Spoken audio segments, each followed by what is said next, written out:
Заяа цэцэрлэгийн хашаанд байгаа хүмүүсийг нүд гүйлгэн нэгэнтээ тойруулж харснаа. Нүдний зүцгэн мэт хайрлах эрхэм нандин зүйл харцаа тогтоон хайраа урсхан байж харлаа.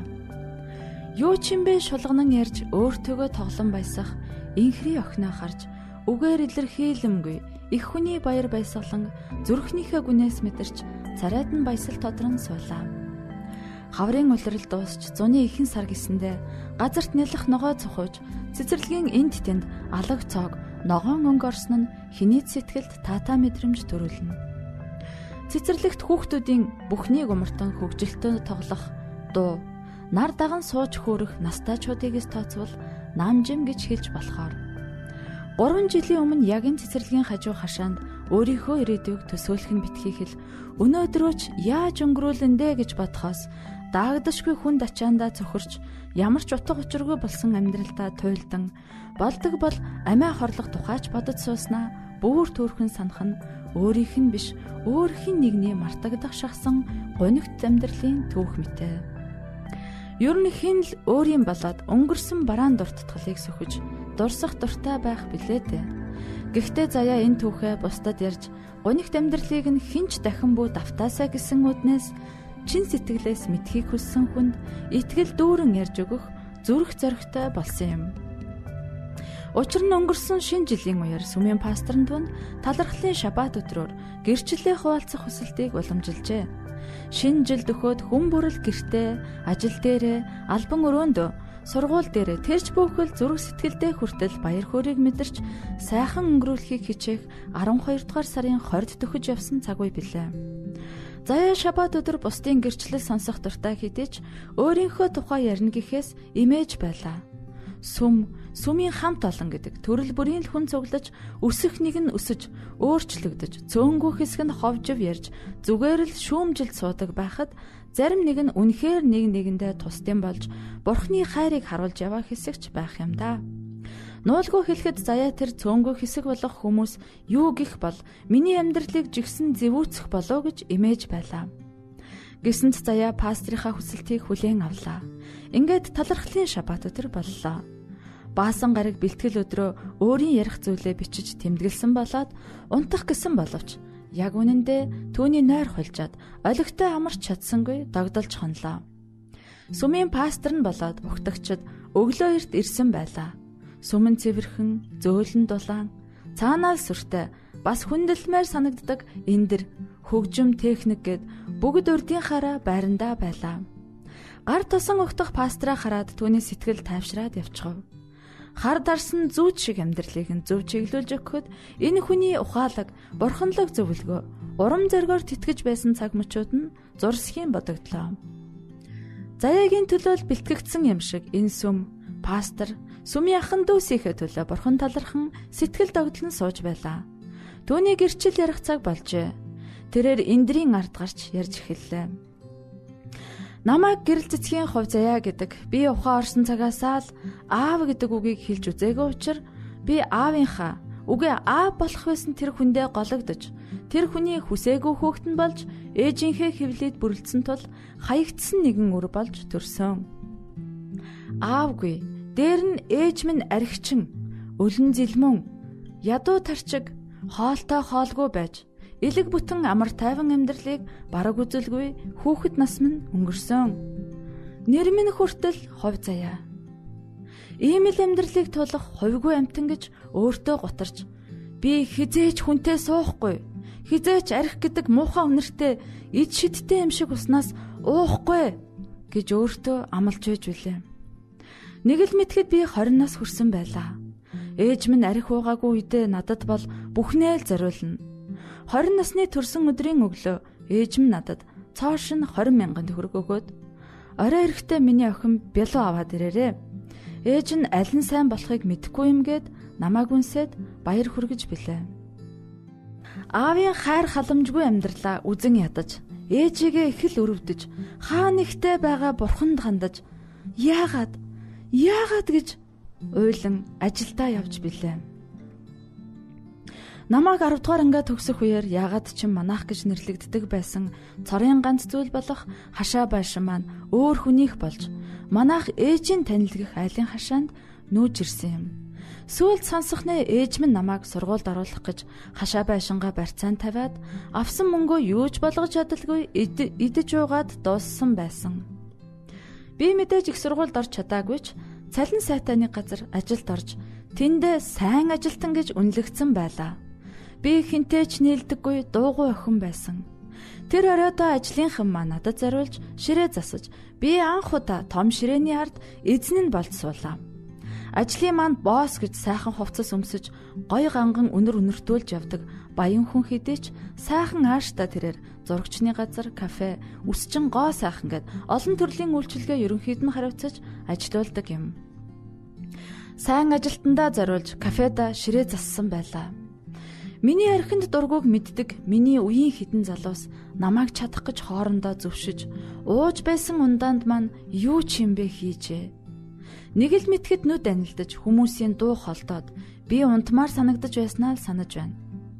Тэгээд нэгт сэртэл миний хажууд хідэн залуус маргаж, зодоон цохон, хэрүүл маргаан, аяг хагарах чимээ сонсогдож хин нэг нь намайг "Босоо, хурдан явъя.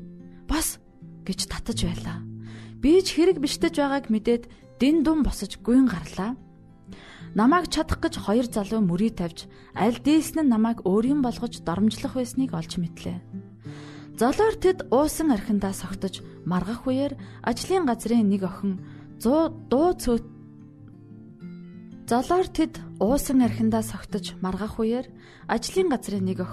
дуу цөөтөө нэр мэдхээс цаашгүй бор залуу хоёр намайг авч гарсан байлаа. Түүнээс хойш тэр залуу талархаж баярлсандаа үг сольж ярилцдаг болов. Хоёулаа бие биедээ багвагаар дасаж тэр ч надаа сайн болсноо хэлсэн. Гэмэн тэр миний үзен яддаг, архин дуртай, үе уудаг, муу зуршилтай байлаа. Би хэдий архин дуртайг нь мэдсэн хэрнээл намайг гутамшигт байдлаас аварсан тэр залууд нэг л мэтгэд бүхнээ зориулж удалгүй бид хамт амьдрах болов. Нэг өдөр түүний сайн найзынхан Танил Солонгоо гэдэг сэргэлэн цаваа баяр хөөртэй гоё юм ярьдаг охинтой танилцлаа.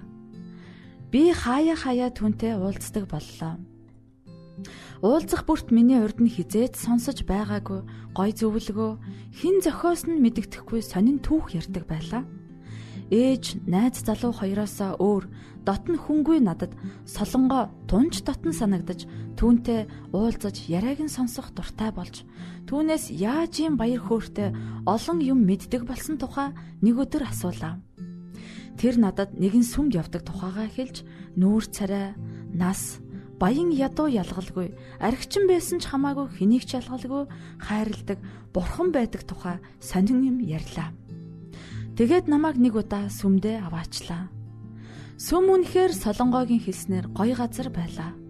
Ажлын газрынхныхаа ярьдаг явган яриаг сонсож хаяа инээлддэг инээдээс тис өөр инээд баяр хөөргийг би сүмд олж харлаа.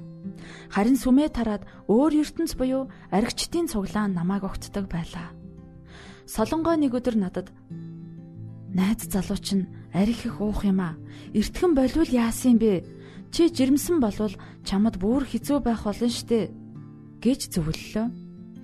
Би хайртай гэж бодож байгаа намайг доромжлолоо саварсан тэр хүнээ орхин гэхээс санаанд багтахгүй байлаа. Солонгоог надад зөвлөснээ дараахан би удалгүй жирэмсэн болсноо мэдлээ. Яг л Солонгын хэлснээр бүх зүйл муухайгаар дуусхан тэрэ. Нулимс гарахааргүй болтлоо би уйлсан. Яг л ээжийнхээ адил аавдаа гологдсон хүсээгүй хүүхэдтэй үлтгэн. Мэдээж пастор болоод Солонгоо сүмийн ахан дүүс намайг эргэж тойрч хайр халамжаа үзүүлж байсан. Миний хайртай гэж бодож байсан залуугийн маань хэлсэн үг голыг минь гогдож зүрхийг минь өдөр бүр зүсэж байлаа. "Чи амьдралаа боддоо. Би чамд хайргүй. Чамааг өрөвдөөд л чамд дассан байх. Тэгээд ч би хүүхдэд дургүй." Би өөрийнхөө гаслан амьдралыг дахин өөрөөсөө үлдэх хүүхэдтэй үлдээхгүй гэсэндээ хатуу шийд гаргалаа. Хүүхдээ ахуулахаар нэг имлэгийн гадаа ирлээ. Гадаа зуны ихэнх сар гарсан сайхан дулаахан цэлмэг өдөр байлаа. Цүнхэндээ хадгалсан хідэн төгрөгөө тэмтэрсээр гадаах цэцэрлэгийн хажуугийн сандалд суулаа. Юу ч бодогдохгүй байх шиг аймаар зүйл байхгүйг тэгхэд л мэдэрсэн. Яавал амиа өвдөхгүйгээр хорлож болох бол? хэсэг зурнуудаа анлаа. Пастор болон солонгын хэлж байсан үг, ээж минь бүгд л бодогдож байлаа. Чи хэд хоног бодолтоо, бид бас залбирая. Чи ч өөрөө залбир. Бурхан чамд заавал тусалж хариу хэлнэ. Тэр бол хайрын бурхан шүү дээ гэж солонгын хэлсэн санагдаж байлаа. Бурхан нэрээ надад хайртай болов?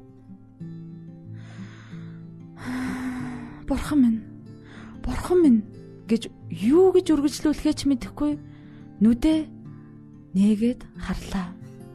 Сүмд дандаа ээжтэйгээ хамт ирдэг, сайхан нэмсгэлдэг, эрхмээ гих залуу өөдөөс ирж явааг харлаа. Тэр гартаа ямар нэгэн барьсан байлаа. Надтай мэдлэнгээ сайхан нэмсгэлж, миний гарт авч явсан жижиг хэмжээтэй олон цааснасаа нэгийг атгуулад, удахгүй эхлэх семинарт заавал ирээрээ. Чамайг ирвэл бид баяртай хүлээж авна гэд сайхан инээсээр салж явлаа. Баяртай хүлээж авна гинөө гэж түүний хэлсэн үгийг давтаж хэлсээр урилгыг нь дуртай дургүй харлаа. Маш сайхан өнгөтэй тэр жижиг цаасыг уншсан үг бүр одоо ч нүдэнд минь харагддаг. Харин өөрийг нь хүлээн авсан болгонд Бурхны хүүхэд болох эрхийг тэр өгнө. Иохан 1:12. Би ээжээсээ өөр намайг миний хүү гэж дуудах үгийг сонсож байгаагүй. Гэтэл тэр урилган дээр би чамайг үрдийн хайраар хайрлсан. Бурхны хүүхэд болох эрх гэх мэт сайхан үгсийг бичсэн байлаа. Миний зүрх дэлбэрэх гэж байгаа юм шиг л лүг мэдэгдэж нөгөө дууссан гэж бодож байсан нулимс өөрийн эрэхгүй урсан гарч байлаа. Аз жаргал төрөх зам, Бурхны хүүхэд болох эрх, Бурхны бэлэг болох хүүхдээ Тэнгэрийн эцэгтэй хамт хэрхэн хайраар дүүрэн өсгөх вэ? Хүүхэд. Би цааш семинарын сэдвүүдийг гүйлгэн уншлаа. Миний дотор тэгээд Бурхны бэлэг бүрлдэж байгаа мó? Нэг л мэтгэд би 10 хоногийн семинарыг ажлаа таслан байж дуустал нь сууж дуусгаад усан баталгаа гэдэг зүйлийг хийлгэх гэж зогсож байлаа. Үнэн дээр миний залбиралд Бурхан тухайн өдөр сайхан нэмсгэлдэг эрхмээгээр дамжуулж хариултаа хэлснийг семинарын дараа л ойлгож билээ. Би тэр семинарын үеэр аборт нэртэй чимээгүй аллагын тухай анх удаа сонсож ямар амар аллах хийх гэж байснаа олж мэдсэн юм. Би мах цусны тасархай төрсөн эцэгтэй гологдсон хэдий ч намайг яг байгаагаар минь хайрладаг Тэнгэрийн эцэгтэйгээ мэдэж авсан юм. Тэр өдрөөс хойш би Тэнгэрийн эцэг, Бурхны хүүхэд болж ааваа гэж сэтгэл хангалуунаар дууддаг эцэгтэй болсон юм. Залуу охидуудаа, залуустай хандаж хэлэхэд чиний бодож байгаа, харж байгаа бүхэн чинь энэ номон дээр гарсны эсрэг харагдаж, жаахан ч гэсэн эргэлзээ төрүүлсэн л бол бүү хийж, бүү шийдэж, бүү дагаж, бүү амьдралдаа алдаа гаргаарай. Залуу сайхан насаа архи тамхи, ёс бус зугаа цэнгэл, хөнгөн амар мөртлөө, аимшигт үр дагавар авчрах амьдралаар бүү солиорой гэж хэлмээр байна. Намайг байгаагаар минь хүлээж авсан ертөнцийн эзэнд баярлалаа. Сүмийн пастортаа баярлалаа. Надад хэрэгтэй цагт үнэт урилга гарт минь атгуулсан эрхмээдээ маш их баярлалаа. Хамгийн ихээр солонгоо найздаа үнэхээр их баярлалаа. Найз минь, чи миний харанхуй бүрхэг амьдралыг Бурхан тийш чиглүүлж өгсөн, надад илгээсэн Бурханы тэнгэрэлж байлаа. Баярлалаа та бүхэндээ, Бурхан ивэг. Заяа энэ цэцэрлэгт ирэх бүр амьдралаа рунгоор нь өөрчилсөн энэ түүхээ санах дуртай. Тэрээр өхөөрдөн мохино дуудлаа. Амин эрднэ. Одоо гэрлүүгөө явцгаая. Тэр хараач аав нь ирж байна гэж гараараа заалаа. Сайхан инээмсэглэл тодруулсаар хоёр гараа алдлан эцэг хүний, нөхөр хүний эрхэм нандин бүрийг гэрчлэх эрхмээ маань ирж яваа харагдлаа.